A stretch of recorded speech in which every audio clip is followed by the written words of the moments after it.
Annabelle with Great British Mag, which is a spot for international students to get everything they need to know about studying and living in the UK. Today we're going to be talking about money saving tips, and I know that's really important.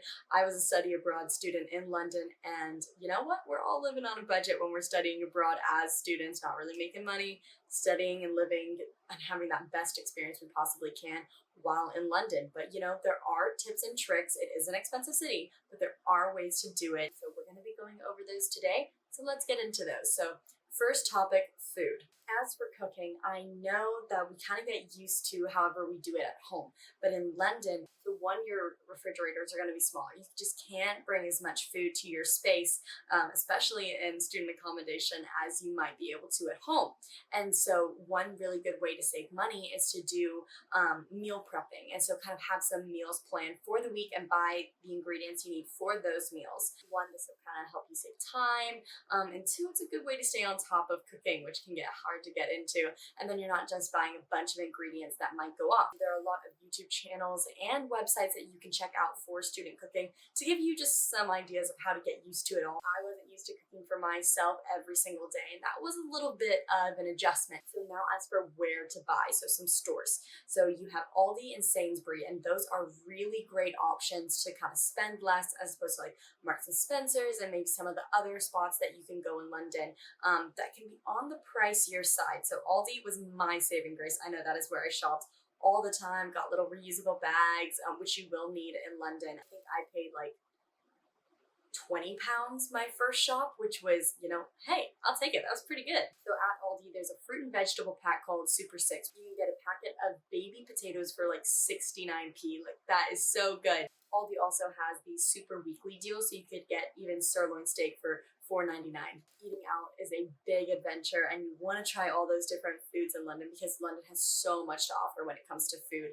I know eating out can eat into your budget. I know it did for me. There are ways you can kind of get around that. Some stores have apps that you can get these really good deals for. So KFC has one. So there's these soft launches of restaurants. So kind of new places coming up, they want to try get people to come in, and they'll do even like 50% off your meal, when they'll even do 50% off when you go that first time, just to give people a chance to try out their food. And Wasabi is a popular chain in London, and once it gets later, they start trying to get rid of their food as they get close to closing. So if you go near closing, sometimes you can actually get free or very discounted food because they're just trying to clear out their food for that day. So that's always a good trick, is maybe if you can swing by close to closing. And places like Pret and also Greg's do similar things. So if you go close to closing, they're just trying to clear their shelves. Okay, so coffee is a big part of, you know, being a student. Gotta stay awake, gotta study. And so here's a trick. So instead of going to some of the chains like Costa, Starbucks, etc., try going to a university's coffee shop, because sometimes universities will discount it for students, but those coffee shops are actually open to anybody. So you can go to any university nearby, and there's lots of universities in London.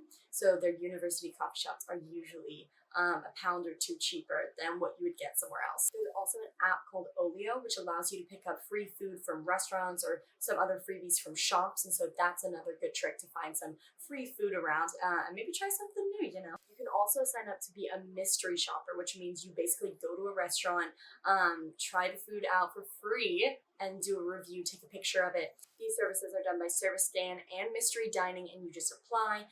You don't have to have a lot of experience or any, really. You can just be able to write something, write a little review, and have an ability to take a picture of your receipt, and I think the food as well. So that's another good service to get, hey, some free meals. Okay, now clothes. You will probably have to get some new clothes while you're in London. One, you can't pack too much, so you can't pack everything you need. And two, the weather is going to be different. So there are several stores that you can get good discounted clothes at. So Primark and Madeline, and also TK Maxx. All of those are good options to get some cheaper clothes. And also, you know what? Be a little fashionable, yeah? Change it up a bit. Maybe get into the new style of London, which could be different from what you're used to at home. I also went to charity shops while I was in London, so people donate their items to these shops that are associated with a foundation.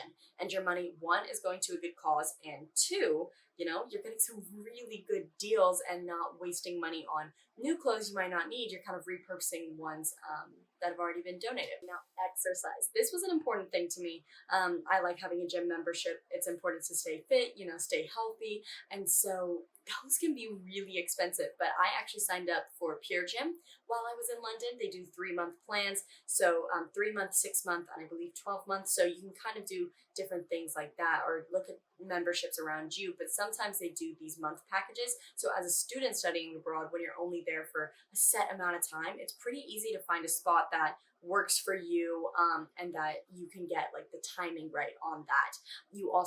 There's a lot of running. London is beautiful. The park's free to run in, so you can go running there. You can also go biking or walking. There's a site called Gumtree Freebies, which you can maybe even find like a free bike on, instead of having to pay for one. So those are good ways to, one, get around, and two, stay a little fit while you're studying abroad for inexpensive.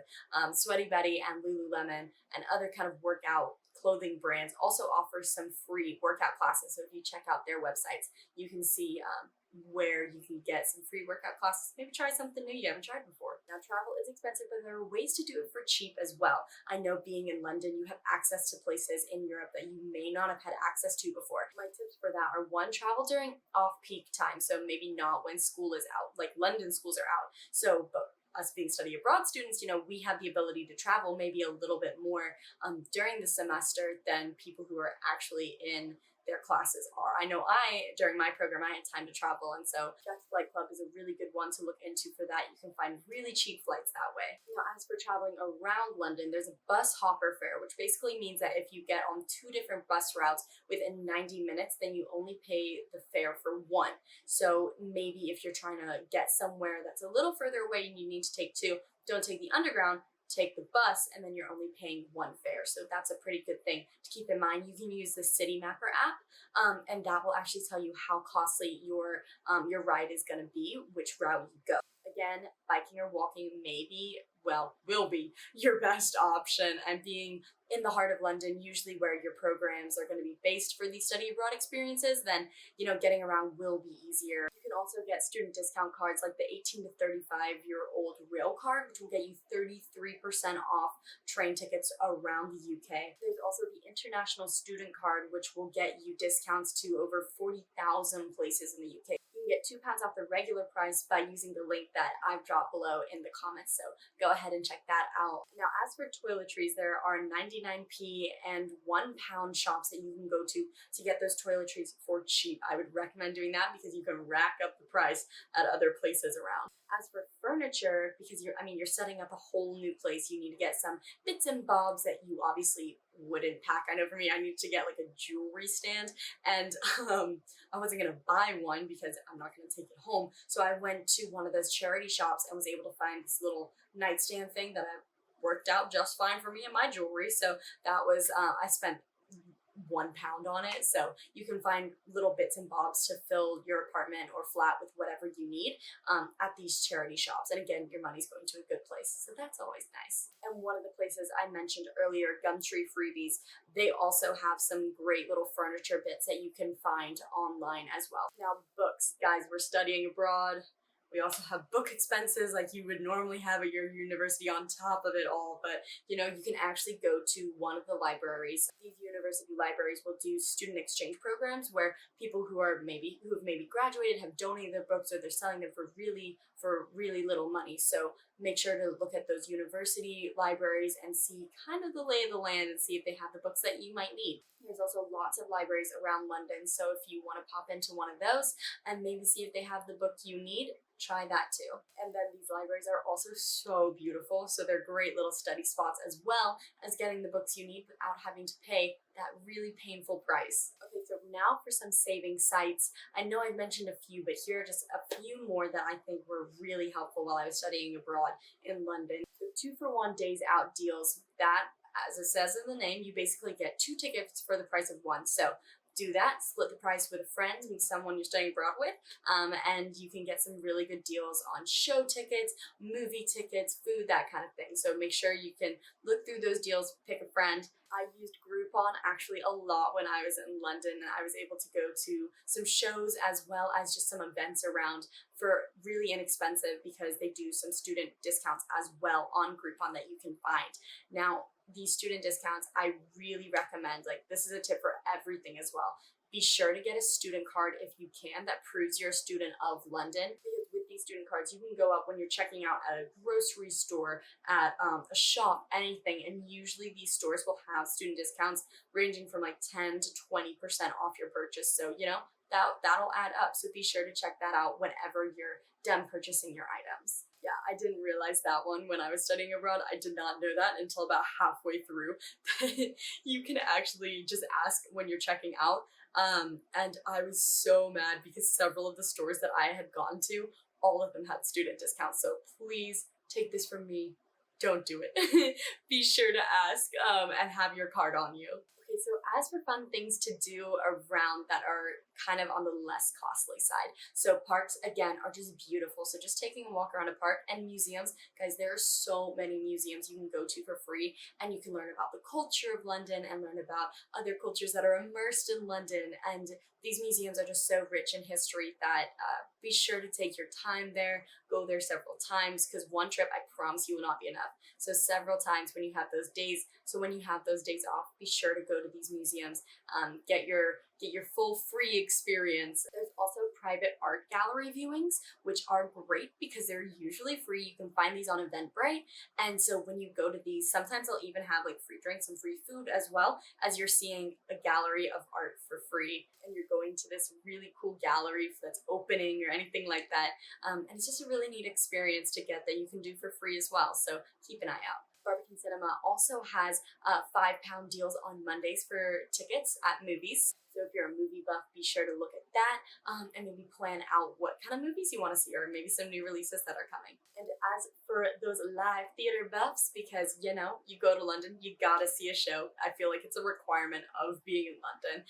Today Tix is a really good one to look at for that, because what they'll do is they'll release any deals or anything, like maybe a show didn't sell out all the way, you'll see a deal on those tickets for that day. So maybe if you have a day that you kind of have some downtime, take a look, or plan a few days in advance that you're going to try and nab one of those tickets while you can.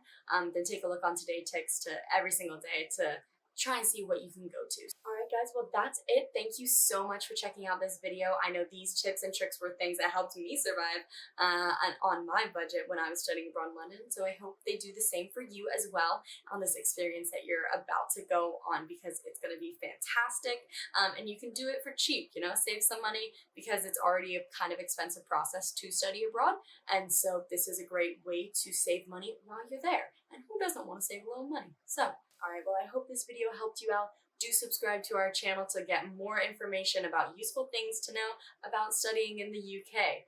And also, hit that notification bell. Thanks.